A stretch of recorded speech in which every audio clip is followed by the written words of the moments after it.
CM ವಿರುದ್ಧ ಪ್ರಾಸಿಕ್ಯೂಷನ್ಗೆ ಅನುಮತಿ ವಿಚಾರಕ್ಕೆ ಸಂಬಂಧಪಟ್ಟ ಹಾಗೆ ಬಿಜೆಪಿ ಶಾಸಕ ಎಸ್ಆರ್ ವಿಶ್ವನಾಥ್ ಪ್ರತಿಕ್ರಿಯೆ ನೀಡಿದ್ದಾರೆ. ಸಿಎಂ ರಾಜೀನಾಮೆ ನೀಡಲೇಬೇಕು ಅಂತ ಒತ್ತಾಯಿಸಿದ್ದೆವು.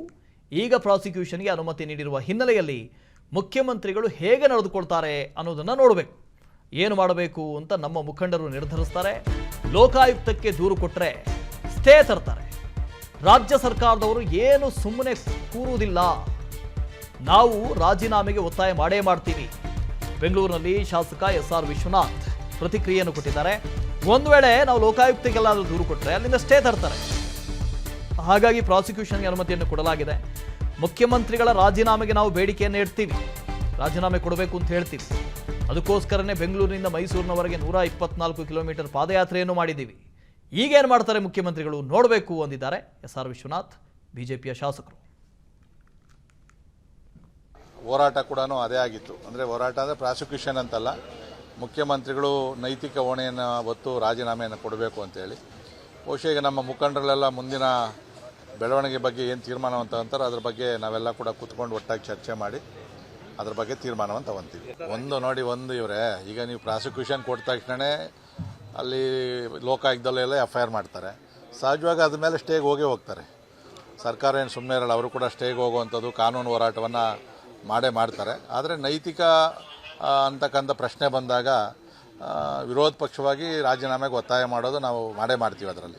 ಸೊ ಮುಂದೆ ಅವ್ರ ಕಾನೂನು ಪ್ರಕ್ರಿಯೆ ಏನಿರ್ತದೆ ನೋಡಬೇಕಾದ್ರೆ ಮುಂದಿನ ಪ್ರಕ್ರಿಯೆ ಮುಖ್ಯಮಂತ್ರಿಗಳು ಏನು ಮಾಡ್ತಾರೆ ಅನ್ನೋದು ಗೊತ್ತಿಲ್ಲ. ನಮ್ಮ ಹೋರಾಟ ಕೂಡ ಅದೇ ಆಗಿತ್ತು. ಅಂದರೆ ಹೋರಾಟ ಅಂದರೆ ಪ್ರಾಸಿಕ್ಯೂಷನ್ ಅಂತಲ್ಲ, ಮುಖ್ಯಮಂತ್ರಿಗಳು ನೈತಿಕ ಹೊಣೆಯನ್ನು ಹೊತ್ತು ರಾಜೀನಾಮೆಯನ್ನು ಕೊಡಬೇಕು ಅಂತೇಳಿ. ಬಹುಶಃ ಈಗ ನಮ್ಮ ಮುಖಂಡರೆಲ್ಲ ಮುಂದಿನ ಬೆಳವಣಿಗೆ ಬಗ್ಗೆ ಏನು ತೀರ್ಮಾನ ಅಂತ ಅಂತಾರೆ ಅದ್ರ ಬಗ್ಗೆ ನಾವೆಲ್ಲ ಕೂಡ ಕೂತ್ಕೊಂಡು ಒಟ್ಟಾಗಿ ಚರ್ಚೆ ಮಾಡಿ. ಗಂಗರಾಜು ಅಂತ ಹೇಳಿ ಸಾಮಾಜಿಕ ಕಾರ್ಯಕರ್ತರು, RTI ಕಾರ್ಯಕರ್ತರು ನಮ್ಮ ಜೊತೆ ಜಾಯ್ನ್ ಆಗ್ತಾರೆ. ಗಂಗರಾಜು ಸರ್ ನಮಸ್ತೆ.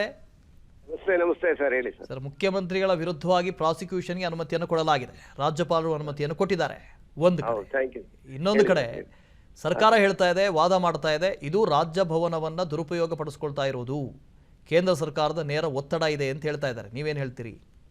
ಉಪಯೋಗ ಆಗಿದೆ ಇಲ್ಲಿದ ರಾಜಭವನ ದುರುಪಯೋಗ ಆಗಿದೆ ಅನ್ನೋದು ಹೇಳಲಿಕ್ಕೆ ಮುಂಚೆ ಈ ಒಂದು ಅಕ್ರಮದಲ್ಲಿ ಸಿಕ್ಕಳಿ ಅಂತ ಏನೋ ರಾಜ್ಯಪಾಲರು ಹೇಳಿದ್ರ ಸಿದ್ದರಾಮಯ್ಯನವ್ರಿಗೆ? ಹೇಳಿದ್ರಾ ಸರ್? ಇದು ಮೊದಲು ಈ ಅಕ್ರಮ ಹೊರಗಡೆ ಬರ್ಬೇಕಾದ್ರೂ ದಾಖಲೆಗಳು ನಾನು 8 ತಿಂಗಳಿಂದ ದಾಖಲೆಗಳು ತೆಗೆದಿದ್ದೆ ನಾನು. ಓಕೆ, ಸಂಪೂರ್ಣ ದಾಖಲೆಗಳು ನಾನು ಇನ್ನ ಕ್ರೋಢೀಕರಿಸಬೇಕಿತ್ತು. ಲಾಸ್ಟ್ ಮೂಮೆಂಟ್ ವರೆಗೂ ನಾನು ಡಾಕ್ಯುಮೆಂಟ್ ಕೊಟ್ಟಿರ್ಲಿಲ್ಲ. ಆಕ್ಚುಲಿ ಏನ್ ದಾಖಲೆಗಳು ಕರ್ನಾಟಕದ ಎಲ್ಲಾ ಕಡೆ ಒಂದಲ್ಲ ಅದೆಲ್ಲ ದಾಖಲೆಗಳು. ಓಕೆ, ಸೊ ಈ ಯಾವಾಗ ಇವ್ರದ್ದು ಹೊಸ ಸರ್ಕಾರ, ಇವ್ರ ಸರ್ಕಾರ ಬಂದಾದ್ಮೇಲೆ DC ಅವರು ಏನು ಸರ್ಕಾರದ ಆದೇಶ ಮಾಡಿ ರದ್ದು ಮಾಡ್ತು. ಏನಿಂದ ನಡೆದಂತ ಬೆಳವಣಿಗೆಗಳೆಲ್ಲ ರದ್ದು ಮಾಡಿ ಅದನ್ನ ಮುಂದೆ ಮಾಡ್ದಂಗೆ ಆದೇಶ ಮಾಡ್ತು. ಆದೇಶ ಮಾಡಿದ ಮೇಲೂ ಸಹ ಇವ್ರ ಸರ್ಕಾರ ಬಂದ ಮೇಲೂ ಸಹ ಆಟಾಟೋಪ ಜಾಸ್ತಿ ಆಗೋಯ್ತು ಇವ್ರದ್ದು ಮೂಡಾದಲ್ಲಿ. ಓಕೆ, ಹಿಂದಿನ ಸರ್ಕಾರ ಮಾಡೈತೆ ಅಂತಲ್ಲ, ಇವ್ರ ಸರ್ಕಾರ ಬಂದ ಮೇಲೆ ಯಥೇಚ್ಛವಾಗಿ ನಡೀತು. ಸಿದ್ದರಾಮಯ್ಯ ಸರ್ಕಾರ ಬಂದ ಮೇಲೆ ಸಿದ್ದರಾಮಯ್ಯ ಅದು ಮಾಹಿತಿ ತುಂಬಾ ಭ್ರಷ್ಟಿದ್ದಾರೆ ಕೆಲವರು. ಓಕೆ, ಇಲ್ಲಿ ಬೈರತಿ ಸುರೇಶ್ಗೂ ಗೊತ್ತಿದೆ. ಬೈರತಿ ಸುರೇಶ್ ಹಲವಾರು ಪ್ರಕರಣಗಳು ಕೆಲಸ ಮಾಡಿಸ್ಕೊಂಡಿದ್ದಾರೆ 50-50 ಅನುಪಾತದಲ್ಲಿ. ಸಿದ್ದರಾಮಯ್ಯ ಪ್ರಕರಣದ ತಗಲಾಕೊಂಡ್ರೆ ನಾವೆಲ್ಲ ಬಚಾವ್ ಆಯ್ತೀವಿ ಅನ್ನೋ ಉದ್ದೇಶ ಇವ್ರಿಗೆಲ್ಲ ಇದ್ದಿದ್ದು. ಹಾಗಾಗಿ ಸಿದ್ದರಾಮಯ್ಯ ಅವ್ರಿಗೆ ಸಂಪೂರ್ತಿ ಮಾಹಿತಿನ ಇವ್ರು ಕೊಡ್ತಾ ಇರ್ಲಿಲ್ಲ. ಓಕೆ, ಶಿಕ್ಷಿತ ಸಿದ್ದರಾಮಯ್ಯವ್ರನ್ನ ಬೇರೆ ಯಾರು ಅಲ್ಲ, ಬೇರೆ ರಾಜಕಾರಣಿಗಳಲ್ಲ, ರಾಜ್ಯಪಾಲರಲ್ಲ, ಇವರೇ ಶಿಕ್ಷಿದ್ದು. ಇವ್ರು ಶಿಕ್ಷಿದ ಮೇಲೆ ಏನಿಲ್ಲ 800-900 ಟೈಟಲ್ ಡೀಡ್ ಇಶ್ಯೂ ಆಗೋದು 50-50 ಅನುಪಾತದ ಹಿಂದಿದ್ದ ರಾಜೇಂದ್ರ ಅವರು ಜಿಲ್ಲಾಧಿಕಾರಿಗಳು ತಡೆ ಹಿಡಿದಿದ್ರು. ತಡೆ ಹಿಡಿದಿದ್ದ ಇವ್ರ ಸರ್ಕಾರ ಬಂದ್ಮೇಲೆ ಓಪನ್ ಮಾಡ್ತೀವಿ. ಯಾಕೆ ಓಪನ್ ಮಾಡಿರು? ಮೊನ್ನೆ ಜನಾಂದೋಲನ ಸಭೆಯಲ್ಲಿ ಮುಖ್ಯಮಂತ್ರಿಗಳು ಮಾತಾಡ್ತಾ ಹೇಳಿದ್ರು, 50 ವರ್ಷದ ರಾಜಕೀಯ ಜೀವನ ಒಂದೇ ಒಂದು ಕಪ್ಪು ಚುಕ್ಕೆ ಇಲ್ಲ, ಬಿಜೆಪಿ ಸರ್ಕಾರದಲ್ಲಿ ಭೂಮಿ ಕೊಟ್ರು, ನಂದೇನ್ ತಪ್ಪು ಅಂತ ಅವ್ರು ಹೇಳಿದ್ರು. ಇಲ್ಲ ಬಿಜೆಪಿ ಸರ್ಕಾರದ ಅವಧಿನಲ್ಲಿ ಅವ್ರಿಗೆ ಭೂಮಿ ಕೊಟ್ಟಿರ್ಬೋದು. ನಿರ್ಧಾರ ಆಗಿದೆ ಯಾರ ಅವಧಿನಲ್ಲಿ ಸರ್? 16-17 ನಿರ್ಣಯ ಆಗಿರೋದು. ಇವ್ರ ಸರ್ಕಾರದಲ್ಲಿ ನಿರ್ಣಯ ಆಗಿರೋದು ಮೀಟಿಂಗ್ ಅಲ್ಲಿ. ಕೊಡಬೇಕು ನಿಮಗೆ ಭೂಮಿ ಕೊಡಬೇಕು ಅಂತ, ಇಲ್ಲ 50-50 ಕೊಡಬೇಕು ಅಂತ ನಿರ್ಣಯ ಆಗಿರೋದು ಇವ್ರ ಸರ್ಕಾರದಲ್ಲೇ. ಕೊನೆಗೆ ಲಾಸ್ಟ್ ಇವರು 2022ರಲ್ಲಿ ಇವ್ರಿಗೆ ಭೂಮಿ ಕೊಟ್ಟಿರೋದು ಅಷ್ಟೇ. ನಿರ್ಣಯ ಆಗಿರೋದು ಇವ್ರು ಸಿದ್ದರಾಮಯ್ಯ ಸರ್ಕಾರದ ಅವಧಿಯಲ್ಲೇ ನಿರ್ಣಯ ಆಗಿದೆ.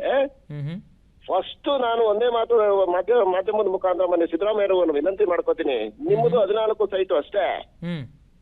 ಬೈರತಿ ಸುರೇಶ್ ಅವರು ಎಷ್ಟು ಮಾಡಿಸಿದಾರೆ ಕೇಳಿ.